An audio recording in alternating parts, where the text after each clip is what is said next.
Viewers, आज के video में हम कक्षा 9वीं गणित के अध्याय 1 संख्या पद्धति के सारे महत्वपूर्ण एक एक नंबर के प्रश्न देखने वाले हैं। अध्याय 1 में से एक एक नंबर के 2 प्रश्न आएंगे और 2-2 नंबर के 2 प्रश्न आएंगे। ब्लूप्रिंट हमने पहले ही बना लिया है, इसका वीडियो हम बना चुके हैं ब्लूप्रिंट का, और ब्लूप्रिंट के अनुसार ही हमें तैयारी करनी है गणित विषय की 9वीं की। तो शुरू करते हैं। हम एक एक नंबर के प्रश्नों की तैयारी करेंगे। सारे महत्वपूर्ण वैकल्पिक प्रश्न हम तैयार कर लेंगे आज के वीडियो में। तो इसमें प्रश्न जो पहला है, एक परिमेय तथा एक अपरिमेय संख्या का योगफल या अंतर एक संख्या होगी। तो परिमेय और अपरिमेय संख्याओं को यदि जोड़ेंगे या घटाएंगे, ठीक है, योगफल मतलब उसको जोड़ना है और अंतर मतलब घटाना।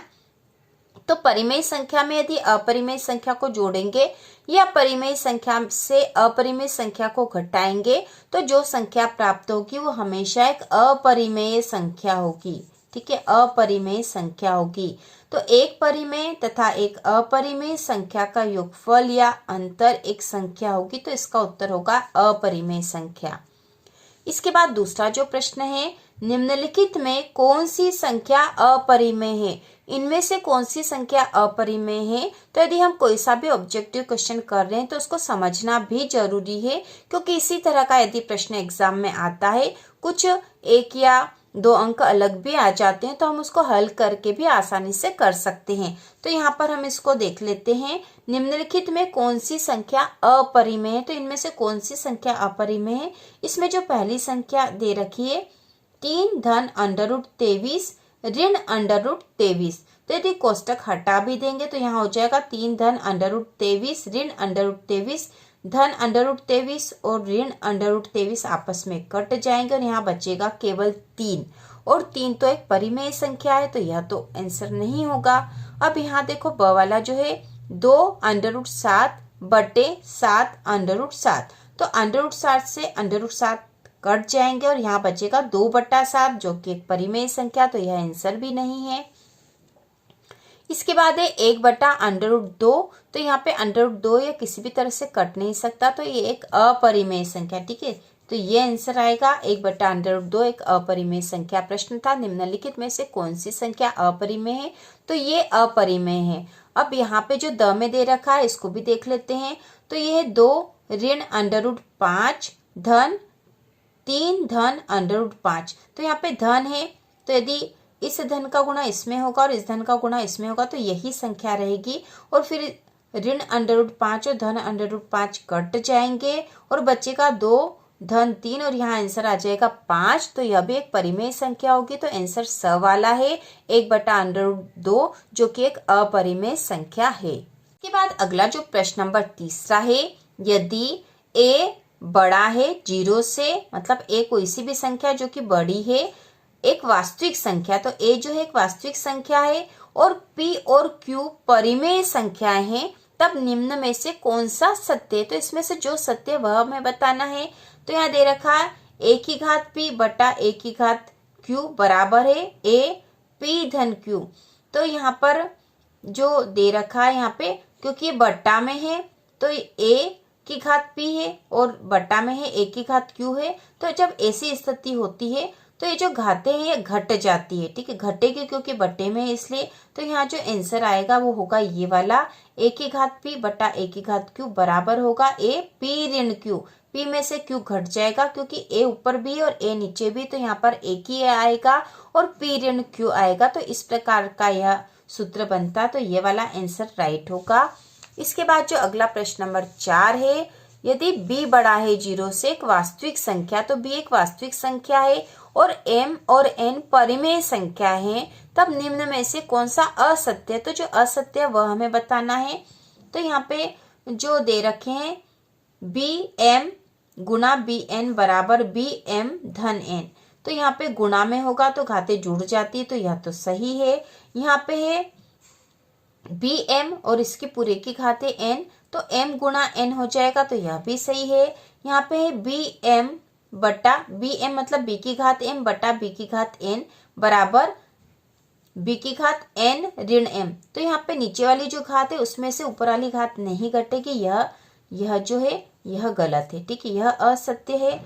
और यह जो है बी एम बटा बी की घात एम बटा बी की घात एन बराबर एम ऋण एन, तो यह सही है, घातें घट जाएगी। लेकिन यह गलत है क्योंकि नीचे वाले की घात से ऊपर वाले की घात नहीं घटेगी, बल्कि ऊपर वाली घात से नीचे वाले की घात घटेगी, तो यह गलत है। तो असत्य है स वाला यह। ठीक है, अगला जो है प्रश्न नंबर 5वां, निम्न में से कौन सी परिमेय संख्या 1 व 2 के बीच नहीं है? 1 व 2 के बीच कौन सी नहीं है? तो यहाँ पे है 5/4।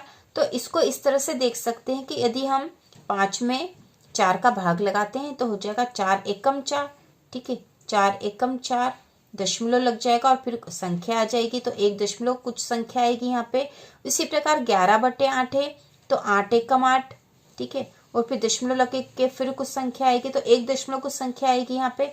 और यहाँ पे 17/8, तो 8 दूनी 16। यदि 17 में 8 का भाग लगाएंगे तो 8 दूनी 16 होगा, तो 2 दशमलव ऊपर आएगा यहाँ पे, तो ये 2 से बड़ी हो जाएगी। ठीक है, 2 से बड़ी हो रही है यहाँ पे। और यहाँ पे देखो 13/8 है। ठीक है, 13/8 है, तो 8 दूनी 16 नहीं होगा, 8 एकम 8 ही होगा, तो 1 दशमलव कुछ संख्या आएगी। तो 1 दशमलव जो आएगी वो 1 और 2 के बीच की होगी, क्योंकि 2 से बड़ी नहीं हो रही है। लेकिन ये जो संख्या हो रही है 2 दशमलव संख्या आएगी, मतलब 2 से बड़ी हो रही है संख्या, तो ये 1 और 2 के बीच की नहीं है, तो यह उत्तर आएगा। इसके बाद जो अगला प्रश्न नंबर 2 है, रिक्त स्थानों की पूर्ति कीजिए। इसमें पहला है, सभी परिमेय एवं अपरिमेय संख्याओं को एक साथ लेने पर वास्तविक संख्याओं का संग्रह प्राप्त होता है। तो यहाँ आएगा रिक्त स्थान में वास्तविक। यदि परिमेय और अपरिमेय संख्याओं को साथ में लेंगे तो हमें वास्तविक संख्या प्राप्त होती है। इसके बाद अगला है, संख्या r को परिमेय संख्या कहा जाता है यदि इसे p/q के रूप में लिखा जा सकता है, जहाँ p व q पूर्णांक है तथा q 0 के बराबर नहीं है। तो यहाँ पे रिक्त स्थान में आएगा पूर्णांक। संख्या r को परिमेय संख्या कहा जाता है यदि इसे p/q के रूप में लिखा जा सकता है, जहाँ p व q पूर्णांक है।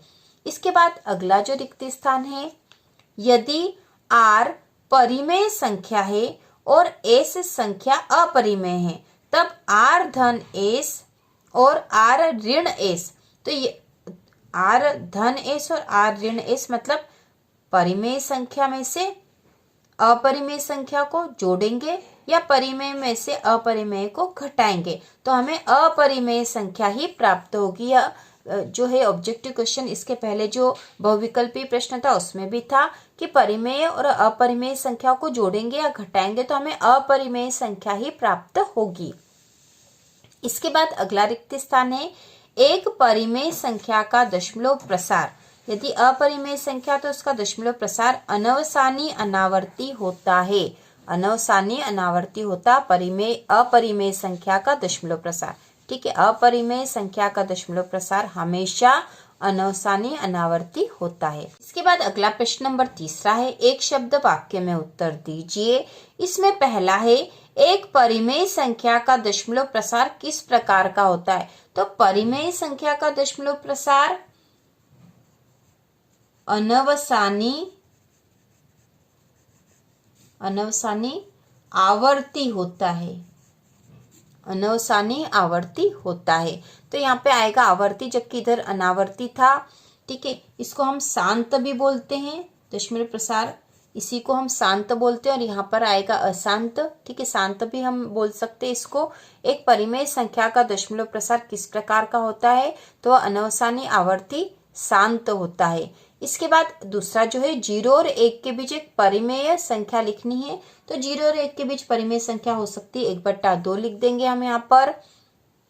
इसके बाद जो अगला है, क्या 3.142678 एक परिमेय संख्या है? तो यह एक परिमेय संख्या हम लिखेंगे हाँ। इसके बाद है 6√7 को 2√5 से गुणा करके मान लिखिए। 6√5 को 2√5 से गुणा करके मान लिखना है। तो यहाँ पे गुणा हम कर सकते हैं कि 6√5 गुणा 2√5। ठीक है, तो यहाँ पे हम गुणा भी कर लेंगे। तो 6 का 2 में गुणा करेंगे तो ये हो जाएगा 6 दूना 12 गुणा √5 में √5 का गुणा होगा तो ये हो जाएगा 5। ठीक है, अंडर रूट में अंडर रूट वाली संख्या का गुणा होता है तो वही संख्या आ जाती है। तो 6 दूना 12 और 12 पंजे 60, तो यहाँ उत्तर आएगा 60। ठीक है, उत्तर आ जाएगा 60, इनका गुणा हो जाएगा। इसके बाद जो अगला है 2 √2 धन 5 √3 और √2 ऋण 3 √3 का योग क्या होगा। ठीक है, इसका यदि योग करते हैं हम तो यहाँ पे ये 2 √2, इसमें ये √2 है तो यहाँ पे हो जाएगा 3 √2। ठीक है, इस तरह के प्रश्न हम जब 2 और 3 नंबर वाले प्रश्न करेंगे, इस अध्याय में से जब 2 नंबर वाले प्रश्न करेंगे तो उसमें करेंगे हम इस तरह का प्रश्न। तो ये 2 √2 और इसमें √2 तो 3 √2 हो जाएगा। और यहाँ पे धन का 5 √3 है और ये ऋण का 3 √3 है, तो 5 में से 3 कम हो जाएंगे तो 2 बचेंगे, 2 √3 आएगा और बड़ी संख्या धन की तो धन का चिन्ह आएगा। तो इस प्रकार से यह हल होगा। बाद अगला प्रश्न है सत्य असत्य लिखिए। इसमें पहला है एक परिमेय संख्या का दशमलव प्रसार या तो शांत होता है या अनवसानी आवर्ती होता है, तो यह सत्य है क्योंकि इसको अभी हमने करा था। इसके बाद है प्रत्येक प्राकृत संख्या एक पूर्ण संख्या होती है, तो यह कथन भी सत्य है, प्रत्येक प्राकृत संख्या एक पूर्ण संख्या होती है। अगला है प्रत्येक पूर्णांक एक पूर्ण संख्या होती है, तो यह कथन असत्य, प्रत्येक पूर्णांक एक पूर्ण संख्या हो, यह आवश्यक नहीं है। अगला है प्रत्येक पूर्ण संख्या एक परिमेय संख्या होती है, तो यह सत्य है। अगला है प्रत्येक परिमेय संख्या एक पूर्ण संख्या होती है, तो यह असत्य है। ठीक है, तो इस प्रकार हमने इसके एक एक नंबर वाले प्रश्नों की तैयारी कर ली है अध्याय 1 के। अब इस अध्याय में से हम 2-2 नंबर के प्रश्नों की भी तैयारी करेंगे क्योंकि इस अध्याय में से 2-2 नंबर के 2 प्रश्न आएंगे। ठीक है, 2-2 नंबर के 2 प्रश्न आएंगे और 1-1 नंबर के भी 2 प्रश्न आएंगे। ब्लूप्रिंट के अनुसार ही हम तैयारी करेंगे वार्षिक परीक्षा की। तो इसी प्रकार के और वीडियो देखने के लिए कक्षा 9वीं के सभी विषयों की तैयारी के लिए चैनल को सब्सक्राइब कीजिए।